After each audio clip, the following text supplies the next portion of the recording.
याकूब के 12 पुत्र थे, पर वो अपने पुत्र यूसुफ को सबसे ज्यादा प्रेम करता था। उसने यूसुफ को एक विशेष चमकीले रंग का अंगरखा दिया। यूसुफ के भाई उससे ईर्ष्या करते थे, उन्होंने उससे नफरत की। यूसुफ ने विशेष स्वप्न भी देखे। मेरे स्वप्न में हम खेत में पूले बांध रहे थे, उसने कहा, और तुम्हारे पूलों ने मेरे पूले को दंडवत किया। यूसुफ के भाइयों ने उससे और भी ज्यादा नफरत की। यूसुफ ने एक और स्वप्न देखा।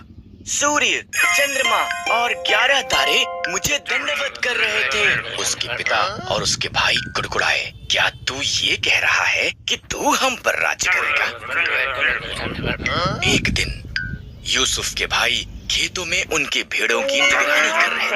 उन्होंने उसे उनकी तरफ आते हुए देखा।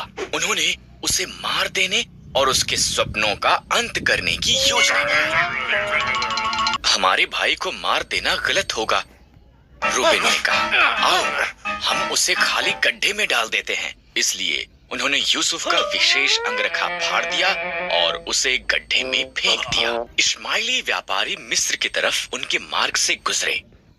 आओ हम यूसुफ को इस्माइलियों के गुलाम के रूप में बेच देते हैं, यहूदा ने सुझाव दिया। इसलिए भाइयों ने यूसुफ को चांदी के 20 सिक्कों के लिए बेच दिया। भाइयों ने यूसुफ के अंगरखे को बकरे के लहू में डुबोया और इसे याकूब को दिखाया। मेरा पुत्र मर गया है, वो रोया। इसी दौरान यूसुफ को मिस्र में ले जाया गया, लेकिन परमेश्वर यूसुफ के साथ था। मिस्र में इश्माइलियों ने यूसुफ को पोतीपर के पास बेच दिया, जो फिरौन का हाकिम था।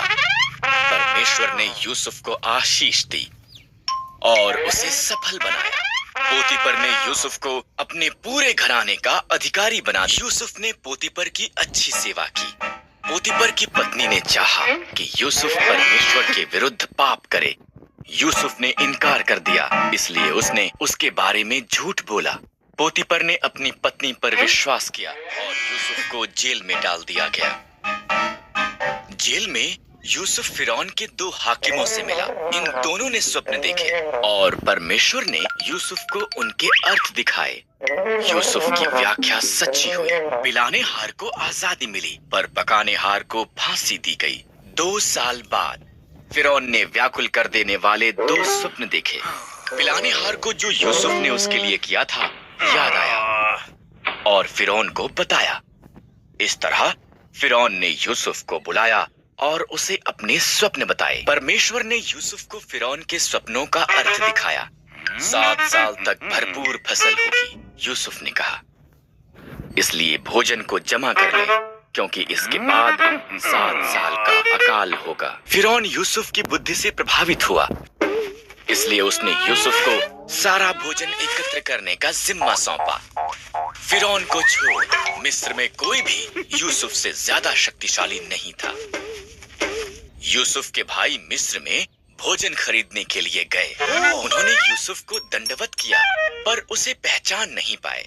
जब उसने देखा कि वो बदल चुके थे, तब उसने उन्हें बताया कि वो कौन था। भाई भयभीत हो गए थे। तुम लोगों ने मेरे लिए बुराई का विचार किया, यूसुफ ने कहा, परंतु परमेश्वर ने उसे भलाई के लिए प्रयोग किया। हमारे पूरे परिवार को मिस्र में ले आओ, हमारे पास खाने के लिए भरपूर होगा।